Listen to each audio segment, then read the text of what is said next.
어, 우리 파일을 하나 만들까요? 여러분들 구글 콜앱에서요. 머신러닝 2번이라고 만들도록 하겠습니다. 새로운 파일을.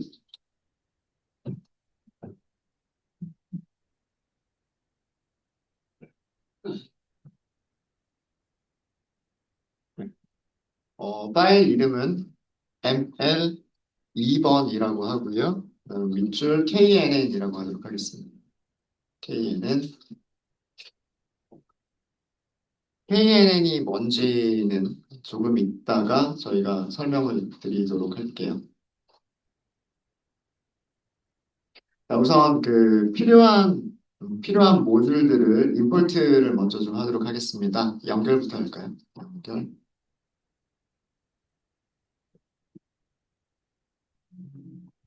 우선 우리 numpy를 사용을 하게 될 거고요. 그래서 numpy as np 이렇게 하시면 되고요. 그 다음에 pandas 도 필요할 거예요. 그래서 import pandas as pd라고 하고요. 시각화도 해볼 겁니다. matplotlib pyplot. C번 있으면 조금 더 편하겠죠. import C번. 여기까지는 저희가 그동안 데이터 분석을 하면서, 그죠? 어, 데이터 프레임을 만들고, 시리즈나 배열을 이용을 하고, 그리고 시각화를 하고, 이럴 때 많이 사용했었던 것들, 그대로 임포트를 한 거죠. 자, 오늘부터는 여러 가지 클래스들, 그리고 여러 가지 함수들이 많이 임포트가 될 거예요. KNN 알고리즘을 사용한 KNN 알고리즘 분류기 클래스가 있어요. 이거를 임포트를 할 건데요.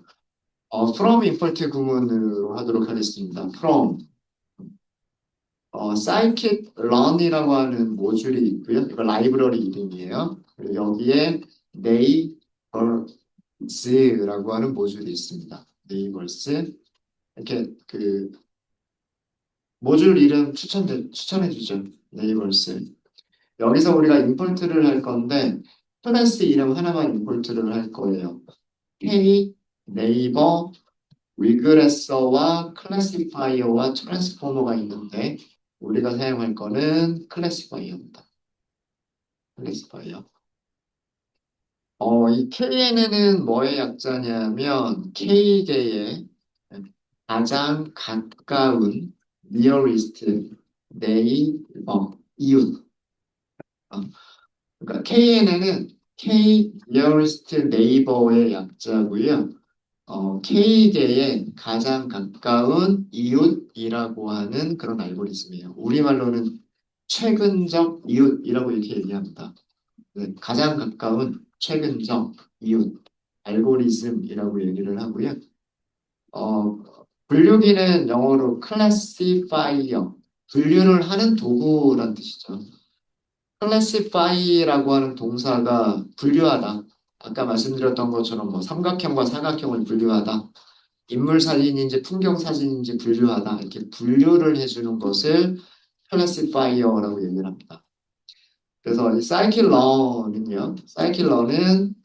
그 알고리즘 이름과 그 알고리즘이 분류를 하는 건지 수치를 예측하는 건지에 따라서 분류를 해주는 거면 클래시파이어, 숫자를 예측해주는 거면 리그레서라고 클래스 이름이 만들어져 있어요. 그리고 그 클래스 이름들을 보시면 항상 첫 글자는 대문자, 나머지는 소문자, 첫 글자 대문자, 나머지 소문자 이런 식으로 만들어져 있고요. 그래서 클래스의 이름은 이렇게 카멜 표기법을 약타 봉처럼 생겼죠. 카멜 표기법으로 만들어져 있습니다. 나중에 저희가 그 함수들도 임포트를 하는 경우들이 있을 텐데 이 scikit-learn에서는요. 클래스 이름들은 카멜 표기법으로 그리고 함수 이름들은 그 스네이크 표기법으로 만들어져 있어요. 그래서 이름만 보시면 그게 클래스인지 함수인지 이름만 보고도 구별하실 수가 있으세요. 그래서 이 정도가 저희가 오늘 수업 시간에 사용을 하게 될그 라이브러리들입니다. 실제로 얘를 사용하는 방법은 이따가 그 코드를 직접 만들어 보면서 설명을 드리도록 할게요. 우선 데이터가 먼저 있어야 돼요. 그래서 데이터를 준비하도록 하겠습니다.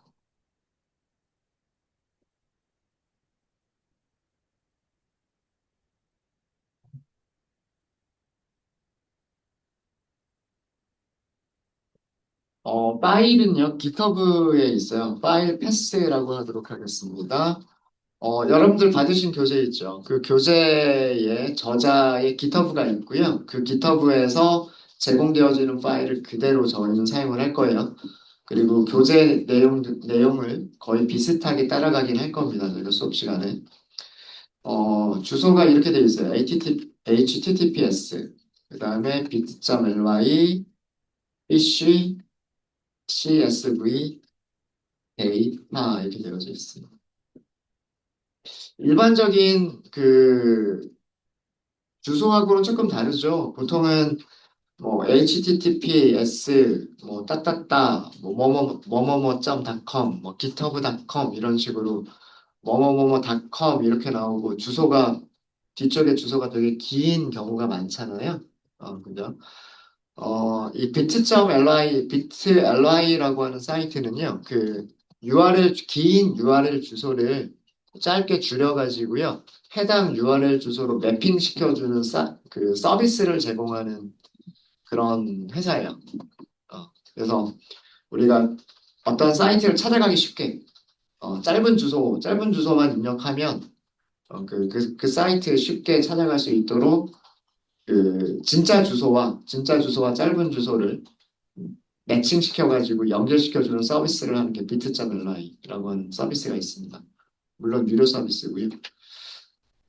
그, 그 스팸 메시지들 같은 거 보면 이런 식의 주소들 많이 있지 않아요? 그죠? 네, 무슨 약간 이상하게 토큰처럼 생겨져 있는 그런 링크 클릭하게끔 되어 있는 것들 있죠. 네, 그런 것들이 이런 그 서비스 이용해서 만들어진 거예요. 요거는 GitHub예요. 실제로는 GitHub 주소입니다. 자, 이렇게 하시고요. 데이터 프레임 한번 만들어 볼까요? fish라고 하도록 하겠습니다. fish. 요거 CSV 파일이에요. 그래서 판다스의 read CSV라고 하는 함수 이용하시면 되고요. 여기에 파일 경로만 주시면 돼요. 이렇게 하시면 네, CSV 파일 만들어집니다.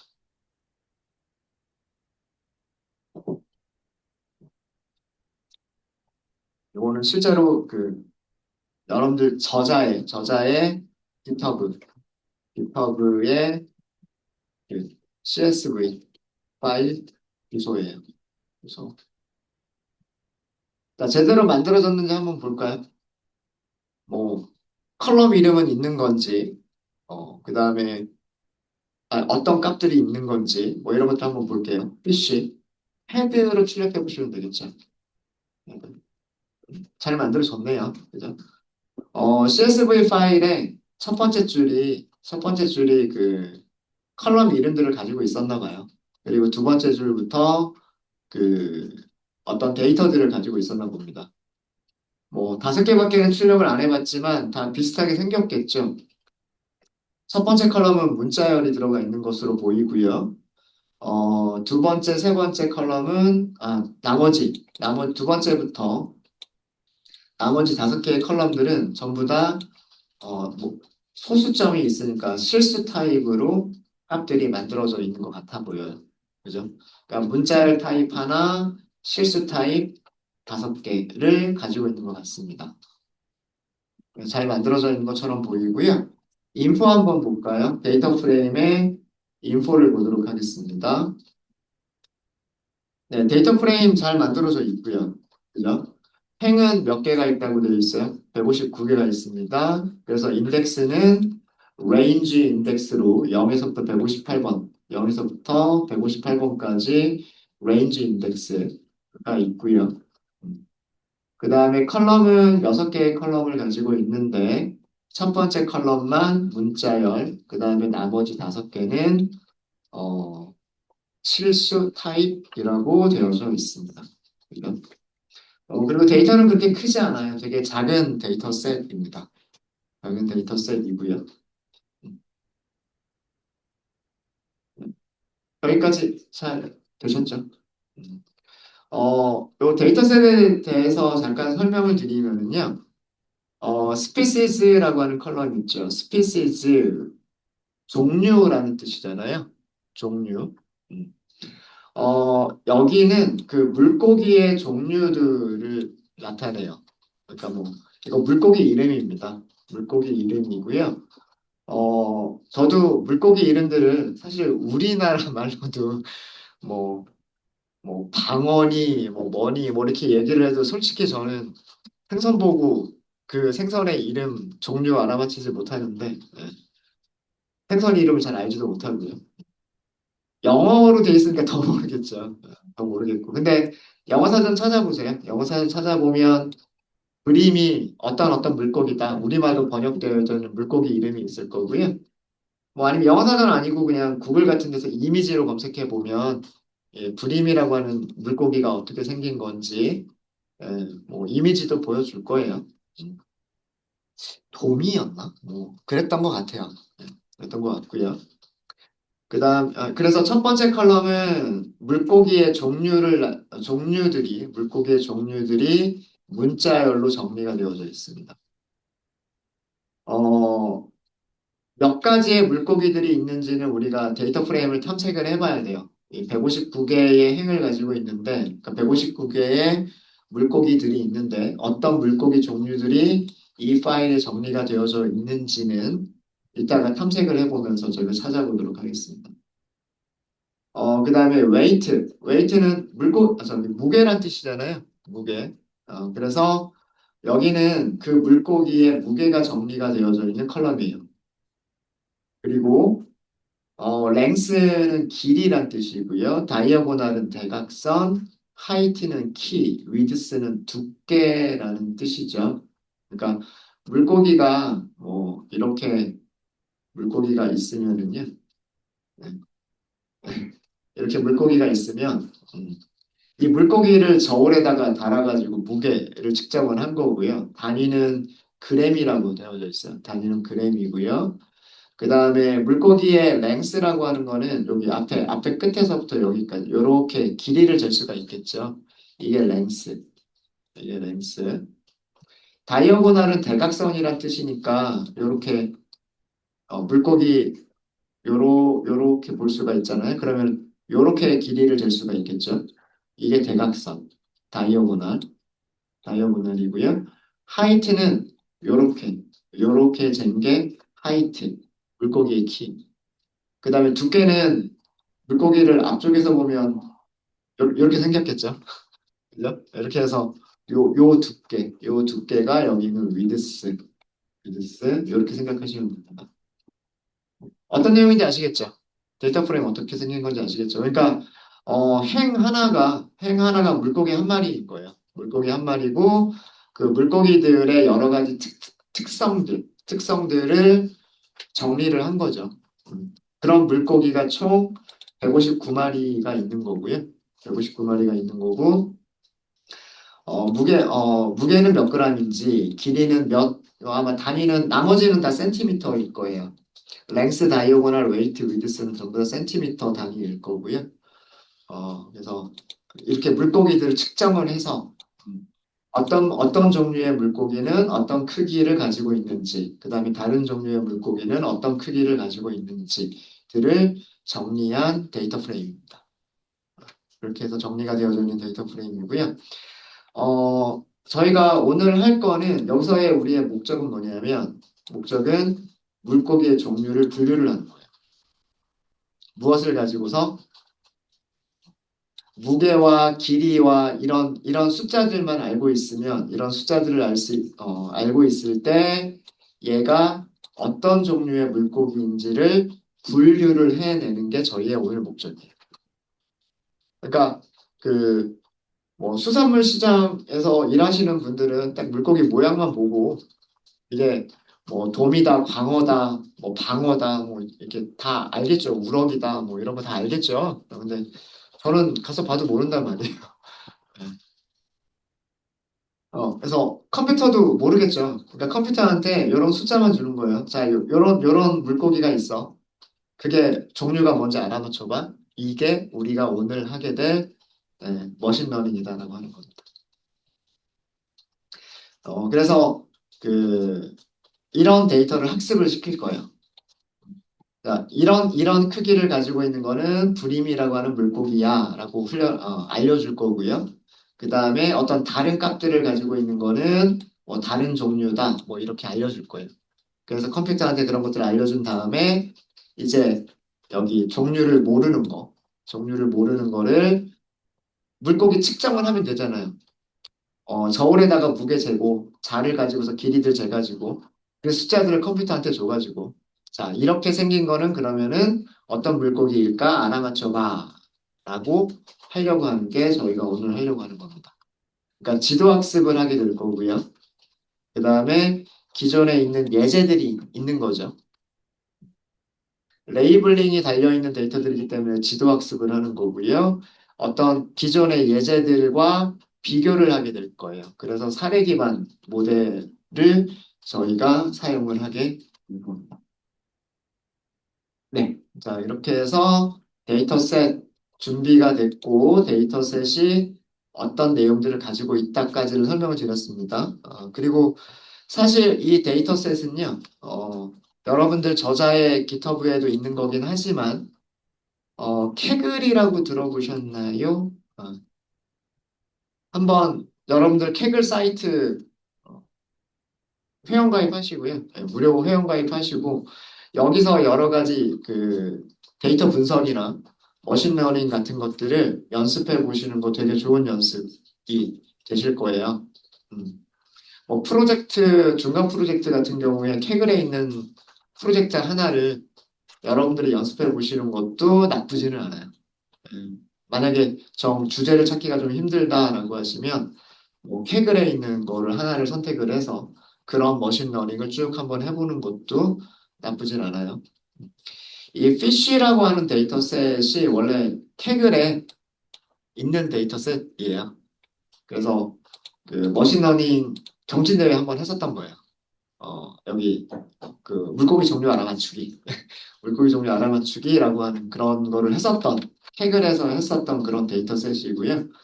여러분들 교재의 그 저자가 그 캐글에 있는 데이터셋을 가지고 와서 약간 수정을 한 거예요.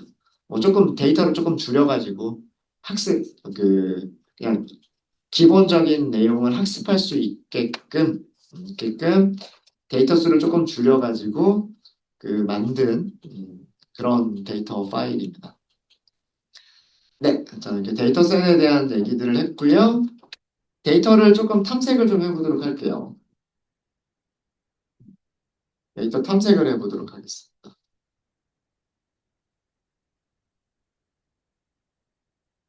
첫 번째는 그, 여기 문자열이 있죠, 문자열. 스피시즈라고 하는 문자열이 있었어요. 카테고리로 설정이 되어져 있지는 않지만, 물고기의 종류가 뭐, 무한히 많지는 않을 거예요. 150개의 물고기가 종류가 150개, 159개, 뭐 이렇게 다 다르진 않을 거란 말이에요. 몇 가지 종류들만 있을 거예요, 아마도. 그래서 카테고리일 거라고 예상이 되고요. 그래서 카테고리 변수를 먼저 탐색을 해보도록 하겠습니다. PC라고 하는 데이터셋이 있고요. 이 PC에서 우리가 카테고리로 취급할 수 있는 거는 문자열로 만들어진 스피시스라고 하는 컬럼이에요. 그죠? 데이터 프레임 이름 점 컬럼 이름 이렇게 쓰면 그 컬럼 하나만 이렇게 딱 선택을 해주죠. 그죠? 자, 여기에서 뭐 하면 될까요? value count 호출하시면 어떤 물고기 종류가 몇 개가 있는지를 알려주죠. 그죠? 퍼크라고 하는 종류부터 화이트 피쉬라고 하는 종류까지가 있고요. value count는 기본적으로 value들의, value들의 내림차순으로 정렬을 해줍니다. 그죠? 네. 이거는 뭐냐면 물고기 종류, 스피시스가 종류잖아요. 물고기 품종. 물고기 종류의 빈도수를 우리가 찾아본 거예요. 아마 여기 있는 숫자들 다 더하면 여기 행의 개수가 159개라고 되어져 있죠. 159개, 159개가 나올 거예요.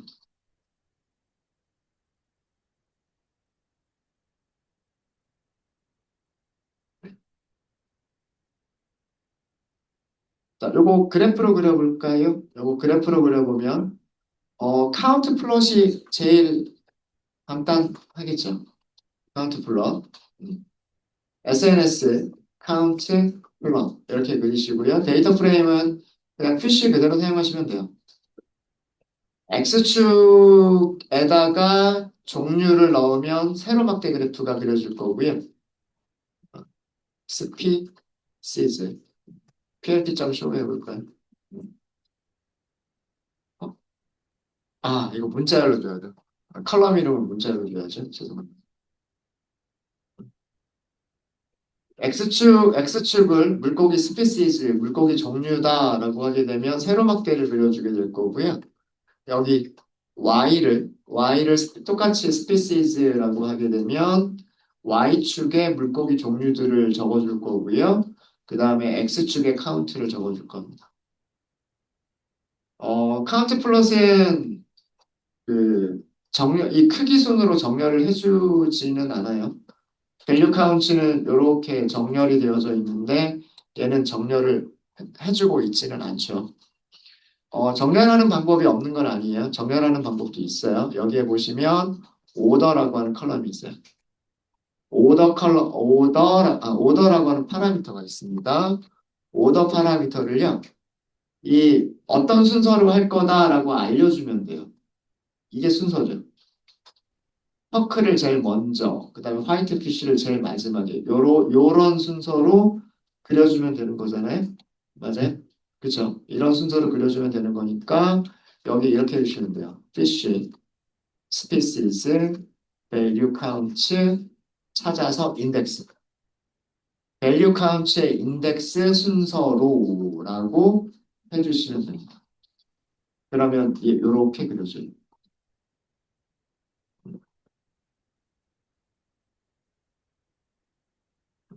그래서 이 데이터 프레임에는 물고기 종류가 총 몇 가지가 있는 건가요? 7가지 종류가 있는 거군요. 그죠? 하나, 둘, 셋, 넷, 다섯, 여섯, 일곱. 7개의 물고기 종류가 있고요. 그 다음에 그 7개의 물고기 종류가 다 똑같은 개수만큼씩 들어있지는 않아요. 펑크라고 하는 물고기가 제일 많고요. 그 다음에 브림이라고 하는 물고기가 두 번째로 많습니다. 그 다음은 로아크라고 하는 게 있고요. 파이크, 스멜트, 파키, 화이트피쉬 뭐 이런 순서로 물고기들이 있네요. 그죠?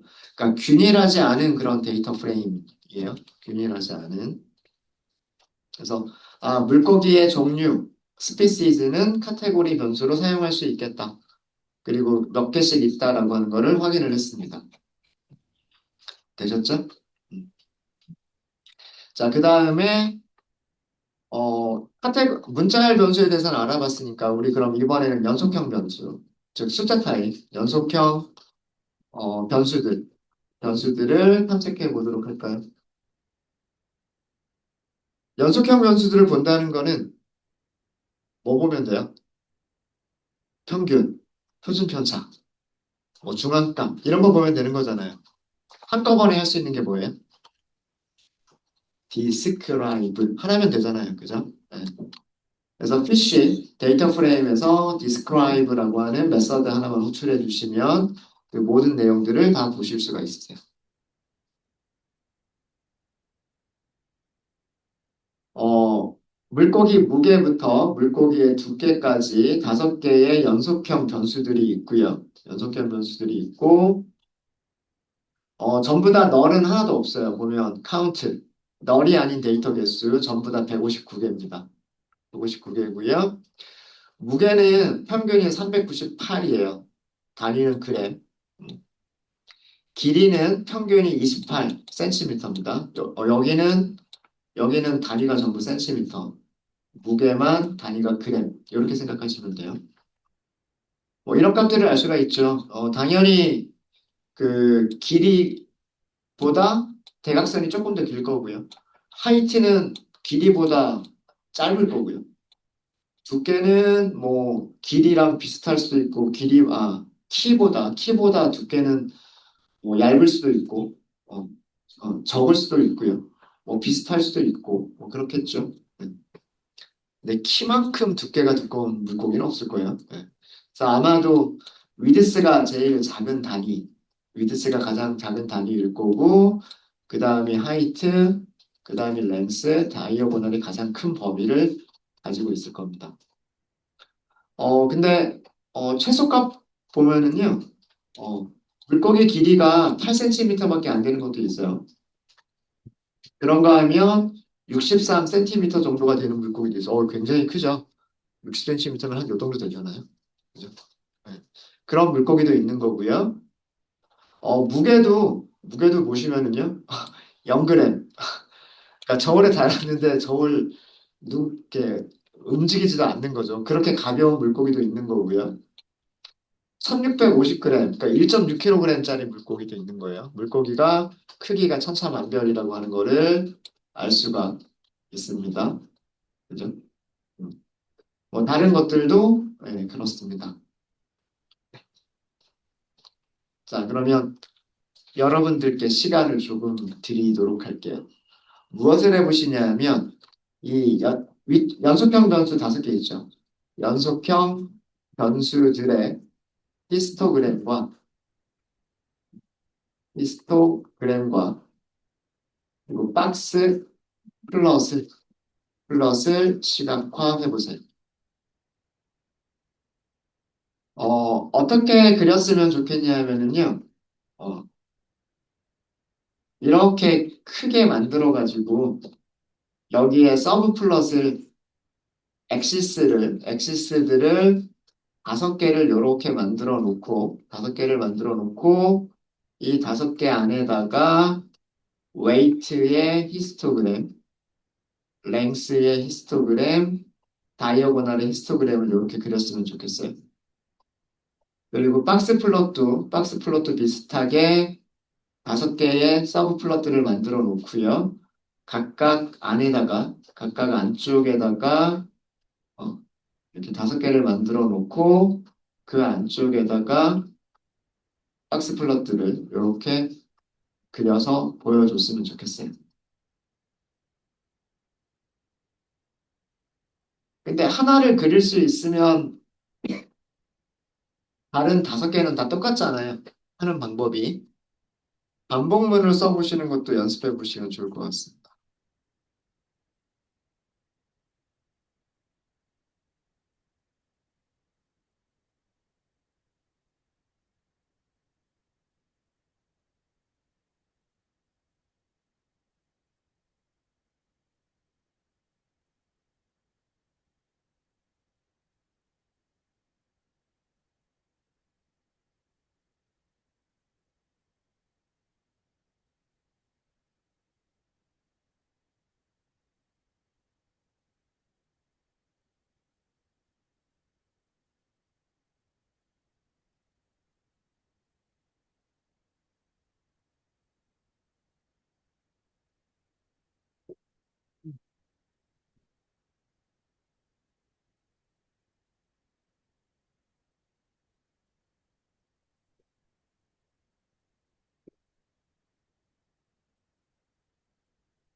점심시간이 거의 되고 있어서 같이 한번 해보도록 할게요. 히스토그램 하나만 그려보도록 하겠습니다. 자, 우리가 컬럼들을 5개를 선택을 해야 돼요. 그죠? 원래 데이터 프레임은 지금 컬럼 이름이 스피시스부터 위드스까지 있고요. 우리가 히스토그램이나 박스 플롯을 그리고 싶은 것들은 웨이트부터 위드스까지예요. 그죠? 맞아요? 음. 데이터 프레임에는 뭐가 있냐면 컬럼즈라고 하는 속성이 있죠. 맞아요? 모든 데이터 프레임은 컬럼즈라고 하는 속성을 가지고 있습니다. 얘가 뭘 가지고 있어요? 인덱스를 가지고 있어요. 컬럼 이름들을 인덱스로 가지고 있습니다. 자, 우리는 여기에서 첫 번째 거 제외하고요. 두 번째부터 끝까지를 선택을 하면 되죠. 맞아요? 맞습니까? 자, 자르기잖아요. 인덱스 1번부터 끝까지. 자, 이렇게 잘라볼까요? 왜 이렇게 오래 걸리지? 아, 네. 웨이트, 랭스, 다이어고널, 하이트, 위드스. 맞아요? 네. 컬럼스를 배열이라고 생각하시면 돼요. 이런 문자열들을 가지고 있는 배열이니까 배열에서 첫 번째부터 끝까지 자르기, 슬라이싱을 이용한 거예요. 슬라이싱. 그러면 얘네들이 뭐가 나오냐면 컬럼 이름들이 나오죠. 자, 이거를 저는 저장을 할 겁니다. 어디에다 저장을 할 거냐면 features라고 하는 거에다 저장을 할 거예요. features를 프린트해 보시면 네, 이렇게 똑같이 나올 거예요. 자, 이거를 이용해서 반복문 만들 거예요. 이런 반복문 사용 가능하지 않을까요? 변수, 어디에 있는 features에 있는 프린트해라 변수를.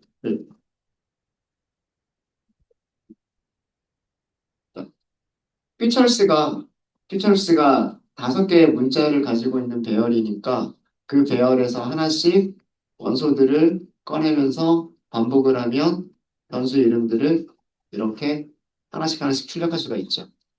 출력하는 거 대신에 뭐만 하면 될까요? 그래프 그리는 것만 하면 되는 거죠. 맞습니까? 네. 프린트하는 거 대신에 그래프 그려주시면 돼요. 자, 그래서 이 반복문을 이용을 할 거고요.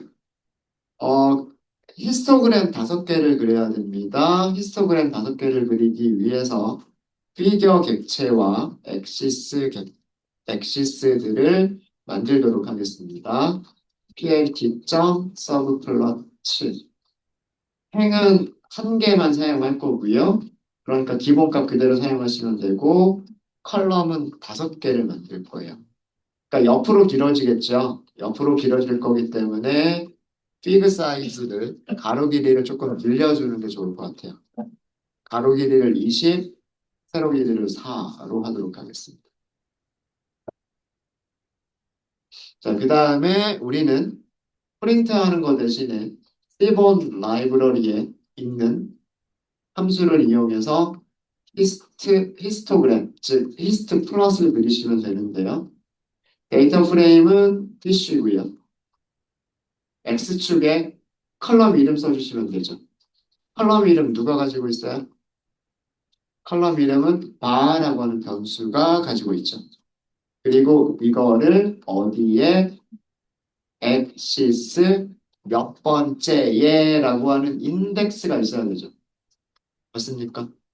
자, 반복문에서 어떤 배열에서 원소들을 하나씩 하나씩 반복하는 포 반복문에서 그 변수의 값하고 인덱스를 같이 우리가 가지고 오려면 무슨 함수 써주시면 돼요? enumerate를 써주시면 되지 않나요? 그죠? enumerate 안에 배열을 주면 enumerate는 첫 번째 리턴 값은 인덱스, 두 번째 리턴 값은 배열 안에 있는 값을 주잖아요. 맞아요? 음. 이 인덱스를 어디다 쓸 거냐면 여기다 쓸 거란다. 여기다 i. 이렇게 하면 몇 개의 히스토그램을 그리게 되냐면 반복문에서 5개의 히스토그램을 그리게 됩니다. 그런 다음에 plt.show 해주시면 돼요. 이렇게 5개가 나오죠. 웨이트에 대한 웨이트 히스토그램 그렸죠. 랭스 히스토그램 그렸죠. 그 다음에 다이어고널 대각선 길이 히스토그램 그렸죠. 하이트와 위드스 히스토그램 그렸습니다. 네, 되셨어요? 그러니까 데이터 프레임이 가지고 있는 속성 이름들, 인덱스, 가장 대표적인 속성 이름들이 인덱스, 행에 붙어 있는 레이블, 그 다음에 컬럼즈, 컬럼 이름들. 이거 인덱스나 컬럼스는 전부 다 배열처럼 취급하시면 돼요. 어, 인덱스와 컬럼즈는 배열처럼 생각하시면 돼요. 그러면 슬라이싱도 가능하고 인덱싱도 가능하고 반복문 쓰는 것도 가능해요. 이해되셨죠? 네. 그래서 거기에 우리가 컬럼 이름들을 손으로 다 타이핑할 필요가 없어요. 그냥 순서대로 하나씩 꺼내는 거라면 뭐 만약에 웨이트와 위드스만 꺼내겠다라고 하면 이거는 일일이 타이핑을 해야 되는 거겠지만 그렇지 않고 순서대로 하나씩 하나씩 모든 컬럼들을 사용할 거다라고 하면 배열처럼 이용하시면 돼요. 그래서 이렇게 그릴 수가 있었고요. 어, 박스 플롯은 여기 히스토 플롯 대신에 뭐라고만 하면 될까요? 박스 플롯이라고 하면 똑같이 그려질 수 있겠죠. 네, 그거는 여러분들께 맡길게요. 네. 일단 점심시간 전까지는 여기까지 하도록 하겠습니다. 혹시 질문 있으세요?